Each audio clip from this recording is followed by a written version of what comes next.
Hey friends, it's the last day of July 2020, June 2021. Can't believe half the year's over. I hope you're having as good a day as possible.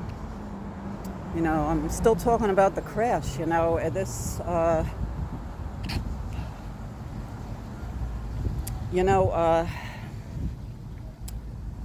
I'll tell you, what decreases the credibility is when people say PEM, PEM. All right, yes, people are crashed. I don't say PEM. People are crashed after they do something, but also there are people who their crash is continuous. They don't have to do anything. Right? And this goes on for years. Really, we have to look back at Dr. Bell's study and Dr. Streeton. There was the Bell and Streeton study, but Dr. Streeton, he reached out to Dr. Streeton because Streeton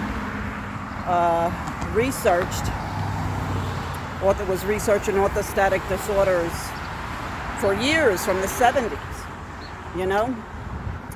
and the attention sort of moved away from that. Not good. Really, we need to talk about the crash and what's causing it. The crash, it's like a death wish. It's a living death. Like I said the other day, it's a living nightmare. It's a living death. And as long as people keep taking the credibility away from it, the attention isn't going to be paid to it. The crash is what makes people unemployable. That advocate who passed away, he was from one of those Dutch countries, Jan. I believe that was part of his saying. It makes people unemployable. When I stopped working, it was because of the crash. The crash had gotten so bad, I sort of was pushing it.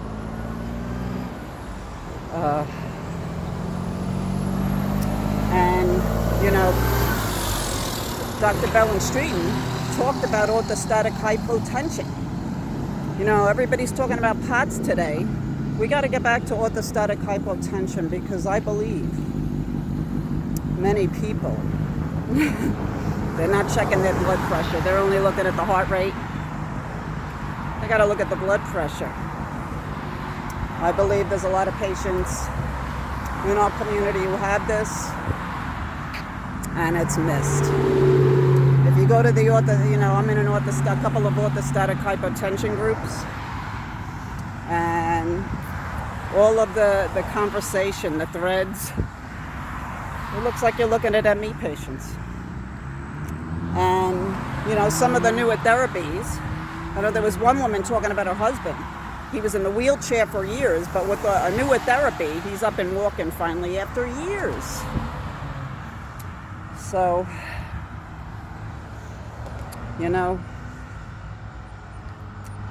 stop saying PEM, I'm telling you. You're taking the credibility away. Just call it the freaking crash, because that's what it is. It's devastating.